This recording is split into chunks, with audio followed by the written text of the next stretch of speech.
سڵاو بینەران و بیسەرانی ئەزیز، من شەنگ خەلیل لە پرۆگرامی پزیشکی ئێوە لەگەڵتانم. بابەتی ئەمڕۆمان دەربارەی هۆکارەکانی ئازاری شان و ملە کە تیایدا باس لە چارەسەرەکان و هۆکارەکانی ئازاری شان و ملەکەین بە میوانداری دکتۆرە بێریڤان ئەقراوی، پزیشکی پسپۆڕی ئێسک و شکاوی. زۆر بەخێبی تۆ. زۆر سپاس شەنگەخان. زۆر خۆشحاڵی کە بڕۆ ئامادەین لەگەڵمانە. دکتۆرە سەرتا بۆ دەست پێ بکەین نیشانەکانی ئازاری مل چۆنە و چۆن جێ بکەینەوە لە ئازاری شان؟ بله، ئازاری مل عادەتەن لە ناوەندی فقرات دەست پێ دەکا و دێتە سەر شانەکان هەردووکیان. ئەوجا هەندێک جار بەس ئەولەیە، هەندێک جار هەردووک پێکەوەیە. ئەگەر هاتوو ژانەکە بەسەر کە چووە سەرەوە، ئەگەر نەخۆشەکە زەختی هەبوو یان چەوری زۆر بوو، ئەوە ئەمە شک بەڕاستی لە شتی خەتەرتر دەکەینەوە. دەبینی جەڵتەی مێشکە یان زەختی زۆر بلند بووە، دەبێ نەخۆشەکە لە وەصفی خۆی ئەوها دەست نیشان بکە کە ئازارەکە ناشتە سەرەوە یان ناشتە لای جێیان نایەتە لای ددانی، زیاتر لەو بینەیە دێتە سەر شانی. زۆر جار ژانەکە مەسەن نەخۆش دەڵێ ئەمن سینگم لەگەڵی دێشی یان بنهەنگڵم لەگەڵی دێشی، ئەوە عادەتەن ئازاری شان ئەو شتانە دروست ناکە. ئازاری مل ئەو شتانە دروست ناکە، ئەوە تەشخیصی خۆی هەیە. ئەگەر یەکێک بڵێ بنهەنگڵم لەگەڵی دێشی یان سینگم یان پشتی سرم، ئەوانە فەرقن، ئەوانە تەشخیصی دیکەنە و دەبێ زیاتر لێ کۆڵینەوە بکرێ. ئەمە عادەتەن کوو لە ئازاری شان جیا دەکەینەوە. ئەگەر هاتوو نەخۆش بتوانی پرچی خۆی بخۆرێنی یان بتوانی ناوەندی پشتی خۆی بخۆرێنی، ئەوە عادەتەن مشکلەکە لە شان نییە، عادەتەن لە ملیە. یان زۆر جار ئەمە بە نەخۆشی دەڵێن یەک دقە ئەو هابکە دەستی خۆت لەسەر سەردانێ. ئەگەر هاتوو ژانی ملەکەی نەما یان کەمتر بووە، ئەوە عادەتەن خەتای ملە نەک خەتای شان. دکتۆرە جۆری جیاوازی ئازاری ملمان هەیە؟ بەێ، وەکو گوتمان جۆری جیاوازی هەیە. هەندێک جار لە ناو ملە بەس، هەندێک جار لە ناو دەفەی شانە ئەو هایە، هەندێک جار ژانەکە هەتا ئێرەیە، بەس هەر وەختێک ژانی مل هاتە دەست، یعنی هەتا پەنجەکان هات یان سڕبوونی لەگەڵ بوو یان دەستی بێقوت بوو، یعنی قوت پشتی لە دەست بەر بوو، قوتی نەما، ئەو وەختی ئەوە ژانی ملە و خەتەریشە، یعنی دەبێت زوو بچێ دکتۆری. عادەتەن نەخۆش دەڵێ بەمبی دەستم لێکەمەوە، ینی ئەوە قسەی نەخۆشە لۆت باز دەکەم، دەڵێ بەمبی ئێرە لێکەمەوە ئەوەندە بە ئازارم. یەکجار ئەو ماسوولکەیە، یعنی ئەگەر دەستی زۆر لەو ماسوولکەیەدا و شێلای و بە شێلان ئەو ماسوولکەیە ئیسراحەتی پێکرد، ئەوە عادەتەن ئەنزیلاقی فەقەراتە دەداتەوێندە. زۆر جار نەخۆش دێتن مەسەن ئێرە دێشی، ئەمە دەڵێن ئەتو پێویستیت بە مەسەلەن ئەشعیرانینی فەقەراتە، دەڵێ ئەم لێرەم دێشێم چ عەلاقەی بە فەقەرات، بەس بە ئەسڵ و فەسڵ ئەو ژانە لە فەقەراتەوە دێ. بڵاوەتەوە. بەێ بەێ. دکتۆرە ئەگەر باس لە هۆکارەکان بکەین و سەرەتا باس لەو چالاکیانەی ڕۆژانە بکەین کە ئێمێتە هۆی ئازاری مل، باوترین ئەو چالاکیانە چێ و ڕێنمایی چێ بووە؟ بەخۆی کێ زۆر تووشی ئەو مل ئێشانە دەبی؟ ئەوانەی خەیاتن، ئەوانەی لە ئەوەی ئیش دەکەن ساڵون و دکتۆرەکانی ددان و ئەوانەی ئیشی ئۆفیس و لاپتۆپ دەکەن، یان ئەوانەی زۆر مۆبایل بەکاردێنن یان وەستای مۆبایلن، ئەوانە زۆر توش دەبن، خاصەتەن خەیات و ئەوانە ئەو کەسانن کە زۆر توش دەبن. هەر حرەکێک ئەو نوشتانە ینی ئەو ئێرەت بگاتە ئێرە، ئەوە ئازاری مل دروست دەکە. ئیدی وەکو گوتمان ئەو کەسانە توش دەبن، زیاتریش ئەوانەی کە خەیاتن. دکتۆرە ڕێنمایی چێ بۆ ئەو کەسانەی بۆ نمونە کە کاتێکی زۆر لەسەر کۆمپیوتەر بەسەرە بن، چۆن بە شێوەیەکی تەندروست دابنیشن بۆی تووشی ئازاری مل؟ بەخۆی باشترین شت ئەوەیە، مەسەن بۆ نمونە ئیشی تو ئۆفیسە، دەبێ بە نەوعێک مێزت دانەی لە لیڤڵی سینگت بێ، بە هیچ نەوعێک نیشتانەوەی ملی تێدا نەبی، یان ئەو تا کورسیەکەت نزمکە یان ئەوە تا مێزەکەت بلنکەی و باشتر وایە مەسەن دایرێکت مەسەن هەوای سپلێت و هەوای سارد و ئەوانە لە ملت نەدا و بە هیچ ناوێک ینی زۆر خۆت نەنوشتێنەوە. زۆر جار نەخۆشە دەڵێ ئەمن لە بیرم نییە یان مێشکم لەوێنیم چۆن خۆم ئەوە بکەم. باشتر وایە ساعتی جارێک پۆزیشنەکەت بگۆڕی، یان دەتوانی هەر 2 سانیە جارێک ئەو ینی هەر 10 دقە بەسان جارێک ئەو حرەکانە بکەی، لۆ سەرێ لۆ ژۆرێ ئەو شتانە بکەی، هەتا حرەکەیەک دروست ببی، هەتا بە نەفسی پۆزیشن دانەنیشی. ئیدی باشترین شتای وەکو گوتمان ینی لی پۆزیشنی خۆی دروستکە بە نەوعێک، ینی ئەو کێرویچەرە ئەوەی ها کێروێکمان هەیە لە فەقەراتی ئەوە بمینێ، مەسەن نەخۆشەیە ئەو هەدادەنیشی، نەخۆشەیە مەسەن ژنە سینگی گەورەیە شۆڕ دەبتەوە بەدەستە خۆی نییە، بەس باشترین شت ئەوەیە مێزی خۆی بلنکە یان کورسی خۆی نەویکە. دکتۆر ڕاوچێ لەسەر ئەو ستاندانی کە بۆ موبایلدا ئەندرێت یاخود ئەو تۆقانی کە بەکاری هەنین لە کاتی بەێ ئەو تۆقانەی کە بەکار دێنرێ ئێستا دەبین زۆر کەس مەسەن لە پێش دوکانە ئەوەی پێوەیە یان سیاقە دەکە ئەوەی پێوە ئەوە شتێکی زۆر زۆر خراپە ئەمە بەس لە حالاتی حادیسەی سیارە ئەوەی بەکاردێنین یان پاش عملیات ئەگەر بەکاریشا دەبێت لۆمایەکی زۆر کەمبی ینی لە 2 هەفتە تا مانگێک زیاتر نەبی ئەو تۆقانە چ دەکەن نایەڵی ماسوولکەکەت بجوڵێ کە نایەڵی ماسوولکەکەت بجوڵێ ئەو ماسوولکەیە تووشی پوکانەوە دەبی هەرکوولات داژانت زیاتر دەبی نەک کەمتر دەبی لوێکشت باشە بەس لوو بەبییر هێنانەوە مەسەڵەن نەخۆشەیە کە ئەوەی لەبەربی لە بیریتی ینی کە نابی زۆر شۆڕکە یعنی بەس لو ئەوەی نەفسیەن لۆ نەخۆشەکەی باشە دەنا خراپیەکانی زیاترە. دکتۆر باسی هەوای سپلیتی کرد ئایا کرژبوونی ماسوولکەکان ئەکرێ بێتە هۆی ئازاری بەێ چکە ساردی عادەتەن تو ها لە کولێت تۆبخین دیتمان ساردی عادەتەن مولولەکانی خوێن کرد ئەوە دەکات گچکۆکە دەکاتەوە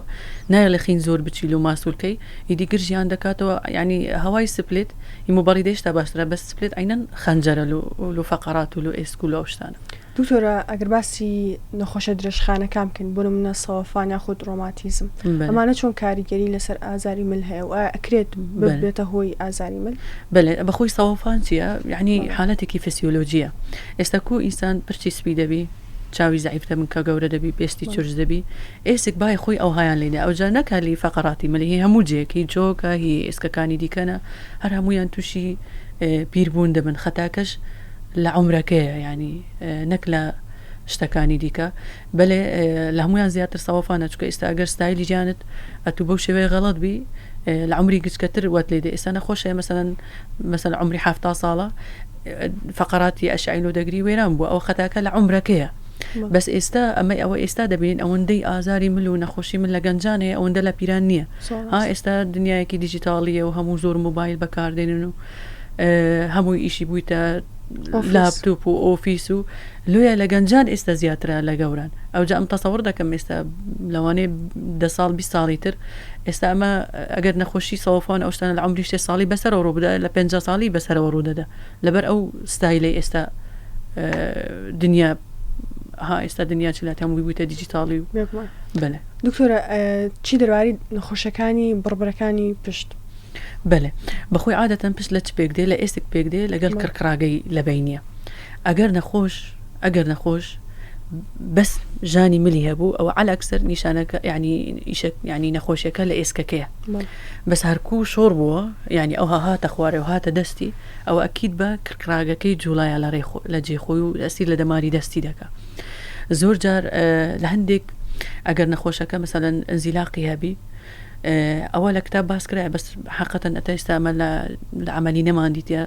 هەندێک جار لەگەڵ پژمینێکی زۆر بەقووات یان لەگەڵ تەسەیەکی زۆر بەقووات یان لەگەڵ بەربوونەوە ئەو کڕکراگە لە جێ خۆی بجوڵێ و تەسیر لە حەبلەشەوەی بکە ئەوە مزعفاتی زۆر ناخۆشی لە دوای دێ لێ بەڕاستی دەبێ ئینسان لە خۆی زۆر بە تەرکیز بی چونکە هەرکوو جێک تێک و زۆر بە زەحمەت وەک خۆی لێبێتەوە حتا بە عملیاتیش. دکتۆر پرسیارێک کەمیشە ئەکەم لە پرۆگرامەکە ئایا سترێس و قەلەقی تا چەنە کاریگەری هەیە؟ وەڵاهی ئەوە باشتر وایە لە دکتۆرێکی نەفسی بپرسی بەس طبعا کاریگەریە ئێستا ئەوانەی نەخۆشی نەفسیانەیە هەر لە خۆیان دەوێت ژێکیان ینی ئازارێک جێک ببینەوە ئازاری تێدا بێتە خۆی تعبیر بکەپێ بەێ زۆر تەسیری هەیە ئەمە زۆر جار کەیکێک ملی بێشی پاش ئەوەی هەموو ئەشعەمانۆ گرت و فەحسی سەرینیمان کرد ئەگەر هات و ئازارەکە لە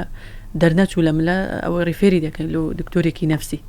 زۆر ڕاستە دکتۆرێکیان شازی خەوتن یاخود شازی سەرین مانە تا چەنە کاریگەریان؟ بەێ زۆر کاریگەریانە ئێستا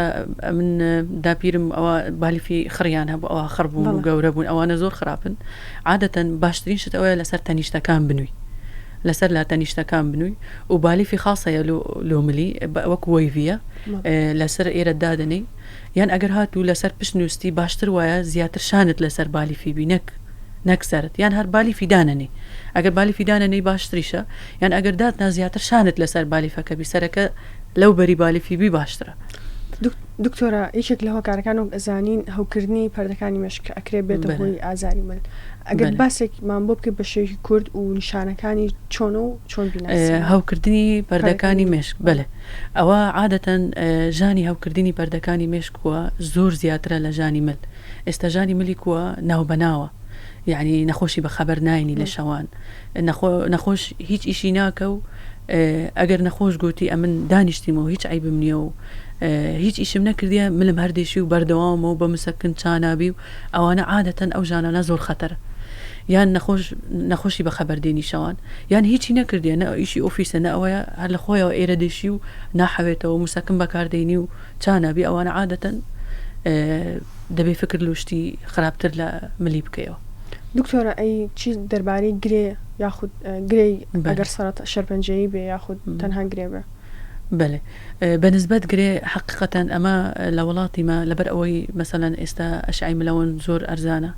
زۆر بە ئاسانی بەدەست دەکەوی هەرکوو ئەمن یەک بەخۆم ئەوها دەکەم یعنی وەلو علمیان دەڵێت دەبێ یەکەم جار مەسەلە نەخۆشەکە فەحز بکرێ و عیلاجی بترێت و عیلاج طبیعی بکرێ ئەو جا مەسەلەن ئەگەر چانە بۆ ئەشعی بگیرێ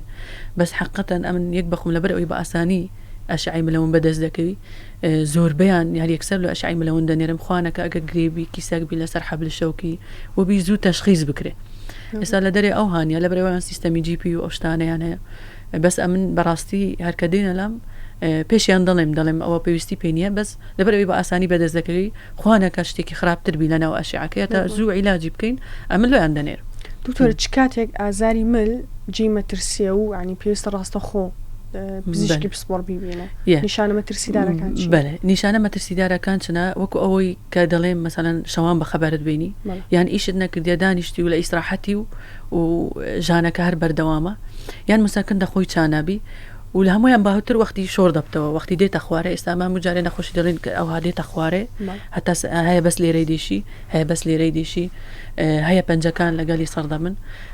ئێستا مەسەلەن ئەگەر نەخۆش هەموو پەنجەکانی لەگەلی سەربوون ئەو عادەتەن ئینزیلاقی فەقەراتە ئەگەر بەس ئەو سێ پەنجەیە سەربوون ئەو عادەتەن دەمارێکە لێرە دەگیرێ وەیلی دەکا ئەگەر ئەو دووە بوون ئەوە ئێسکی زیادەیە لە ملی هەیە ئیدی خەتەریەکەی ئەوەیە کە شۆر دەبتەوە دەن ئەگەر هەر لێرە بمینێ بەو شێوەیە نییە. دکتۆر ئەگەر باسی چارەسەرەکان بکەین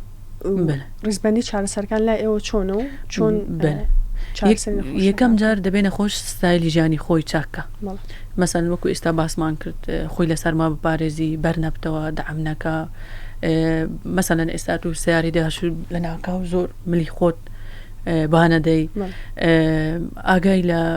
بەکارێنانی زۆری موبایل بی ئێستامە زۆر زەربانە خۆشی دەڵێم ئەگەر بتوی زۆر موبایل بەکاربێنی ئەگەر لە ماڵەوە بی دەتوانانی لەسەر دە و درێژ بی و ئیش بکەیت یانیش مەسەن شاشەی تەلەڤیزۆنە ئەتوو دەتەوێت زۆر کەس ئێستا چ دەکەن مەسەن ئیشی ئۆفیسە ئیشی دەسکتۆپە ئیشی کۆمپیوتەرە بەس خۆیان کۆنێک دەکەن لەسەر شاشێکەوە بیچی دیکە مەجبور نەبی ئەوەندە یان دەبینێت و لە ئۆفیسێک جەیەک دادانیشتی لە ڕیسپشنی دەبێت زۆر موبایل جواب دایەوە دەتوانی هێدفۆن و شت بەکاربێنی ئەوەندە خۆت شۆڕ نەکەیەوە و یعنی یەکەم جار دەبێت ستایلی خۆی بگۆڕی پاشان دەبێت چ بکە دەبێت ئەگەر باش نەبووی پاش ئەوەی ئەو شتانت کرد ئەتوو فەرقت نەکرد دەتوانێت هەندێک عیلاج طبیعی هەیە لە ماڵێ بکەیت یعنی دکتۆرەکە من زۆر جەڵۆ نەخۆشان بەلینگ دەنێرم بەخۆی دەکاتن لە ماڵێ ئەگەر هەر سەری نەگرت ئەو وەختی دەبێت هەندێک عیلاجی لۆ بنووسین ئەگەر دیتمان هەر باش نەبوو دەتوانین مەسەن بشتە سەنتەرێکی فیزیۆتێراپی لەوێ ئیشەکانی خۆی بکە ئەگەر هەر سەری نەگرت ئەو وەختی دەتوانین دەرزی لە فەقەراتی بدەین و ژانەکەی بشکێنین ئەگەر دیتمان هەر باش نەبوو یان دەستی قووەتی کەم بوو یان ژانەکەی ئەو شتانەی هەموو کرد و هەر چانە بوو ئەو وەختی دەبێت عملیات بکە. زۆر چاکتۆریە لە بەشی دومی پرۆگرامەکەمان ئەگەر باس لە ئازاری شام بکەین نیشانەکانی ئازاری شان چۆنە و ئایا جۆری جیازی هەیە؟ بڵێ ئازاری شانکۆوەکو گوتمان یەکەم جار مهمترین شتەوە جیا بکەوە لەگەڵ ئازاری مل نەخۆشیە هەردووکی هەیە ینی هەم ئێرەی دێشی هەم ملێشی دێشی ئەوەیە کە پێی نەکرێ مەسەن پێی ناکرێ سەری خۆی بشوان پێی ناکرێ پرچی خۆی دابینی ئەوەنە عادەتەن شان ئازاری شانی کووە عادەتەن شۆڕ نابتەوە نایەتە دەستی زیاتر لە بەشی پێشەوەی شانە یان لە لای ئێرەتی نەخۆش دەڵێ ئەم ناتوانم لەسەر ئەو تەنیشتان بنوم بەس نەخۆشی ملی ئەوها ناڵێ ناتوانێت لەسەر ئێرە بنووی زیاتریش بەشی پێشەوەی دێشی ئەوە زیاتر لەگەڵ شانی داڕوە و ئەسبابیش زۆرە ینی زیاتر ئێستا ئازاری شان لەوانە زۆرە کە لە قاعی ریاضە و ئەوانە زۆر ڕەفع ئەسقال و ئەو شتانە بلندەکەن لەوانە گەلک زۆرە. دکتۆر هۆکارەکانی تری چین؟ هۆکارەکانی تری چییە؟ ئێستا بەخۆی شانە چ پێک دێ لە ئێسک پێک دێ لە ماسوولکە پێک دێ پەردەیەکەیە دەوروبەری جونگەکەیە یان ئەوە تا مشکلەکە لە ئێسکا یان لە ماسوولکەکەیە یان لەو پەردەیە ئەو جا ئەمە لە سەریری دەزانین بزەبت کامەیانە مەسەن ئێستا هەندێک نەخۆشی هەیە نەخۆش ناتوانانی دەستی خۆی لۆ پشتەوە بە هەندێک نەخۆشی هەیە بەس لێرەی دێشی هەندێک هەیە بەس لێرەی دێشی عادەتەن ژانی پشتەوە ئێرە خەتای شانی عادەتەن ئەوانەی ئێرە یان ئەوانەی شۆڕ دەبنەوە خەتای شانینە ئەگەر لە فەحسی سەریری نەگەشتینە نەتیجە ئەو وەختی ئەشعە دەگرین و ئەشعای مەلەوەن دەگرین و لە دوی دەڕۆن هەندێک جاریش چ دەکەین دەرزی لە شان دەدەین هەر یەکسەر دەرزیەکی مسەکن لە شان دەدەین ئەگەر ژانەکەی شکا ئەو وەختی پێمان دەڵێ کە ئەو فلان شتە یان فلان شت نییە وەکو تێستێک بەکاردێنین پێمان بڵێ نەخۆشیەکە چییە دکتۆر باسی وەرزشەکانێکە ئایا ئەو جۆرە وەرزشانە کامانن کە ئەبێت ئەبنە هۆی ئازاری شان یاخود مەترسیان بۆ شان هەیە لە هەمویان خراپتر ئەگەر هەر ریازێک لە قاع بکەی ئەو ئانیشکانت لۆ پشتەوە بڕۆن ئێستا مەسەڵەن هەندێک ڕێ ئەوها دەکەی هەندێکیان ئەوها دەکەی ئەوانە زۆر خراپن یان شناوێکی زۆر یان گرانیەکی زۆر بنج پرێس و ئەوانەی کە زۆر گرانی هەیە ڕۆژێکە کاتە لەم گوتێ من 7 کیلۆ بلند دەکەم ئەم 90 کیلۆ بلند دەکەم یعنی بە فەخرەوەی دەگوت بە شانی وێران بووە ئەوانە زۆر خراپن یەکجار لە قاعی ریاضە دەبێ ئەم هەموو جارێ بە نەخۆشەکان دەم تەرکیزت لەسەرەوەی بی بەس لیاقە پەیاکەی نەک بچی عەزەڵات و ئەو شتانە پەیاکەی چکە بەڕاستی زەحایای قاعی ریاضە گەلێک زۆر ئێستا زۆر ڕاستە دکتۆر گیان وشەیەک هەیە زۆر باوە کە پێڵێن لە جێچوون یاخود دیسلۆکیشن حەزەکەم ئەمەمان بۆ ڕوون بکەیتەوە دیسلۆکیشن عادەتەن لە جێچوونەوە مەسەن ئەوە فەقەراتە ئەوە لە جێی خۆی بڕوە ئەو لە جێ خۆڕۆیشتنە ئەوە زۆر خەتەرەوە عادەتەن حادیسەی سیارە یان ئەوانەی مەسەن لە سێدارە دەدرێن لەوانە توش دەبن بەس نەخۆشە مەسەن دەشتە لای بەیتاری دەڵێ وڵا لە جێ چوە بالوت بینمەوە شتیوە لە دنیای ئەلمیدانە یان نەخۆشە ئەوها دەکە قرتەی لێ دێنی ئەوها دەکە قرتەی دێنی ئەو شتانە زۆر خەتەرن و خراپن دکتۆرە ئەی چی دەربارەی سۆفان ئەکرێت دووبارە بێتە هۆی ئازاریشان نەخۆشە درێژ خانەکانی تریش بەخۆی سەوفان تووشی شان دەبی شان بە زیاتر تووشی ئەو جیانە دەبی کە ئەمە لەسەری دەڕۆی مەسەلەن چۆکە فەقەراتی ملە یان ئەو ڕانانە زیاتر تووشی ئەوانە دەبی تووشی شانیش دەبی بەس کەمتر چکە ئەمە شانی لوەز یعنی لۆ سەر ڕۆیشتن و ئەوانە بەکارناینین زیاتر پێویستیمان بە چۆک و بە دیوی خوارەوەیە لێ زیاتر تووشی ئەو جونگانە دەبی دکتۆر ئەی چی دەربارەی هەوکردنی بەستەرەکان بێت یاخود ئەمان ئەکرێت بنە هۆی ئازاریشان و ئازارەکەی چۆنە بێت بڵێ ئازاری بەستەرەکە هەوکردنی بەستەرەکان کووە نەخۆش عادەتەن ئەو هادەکە ناتوانانی دەستی خۆی لۆ سەرێ بلنکە ئەو عادەتەن بەستەرەکانە ئەگەر هاتوو نیوە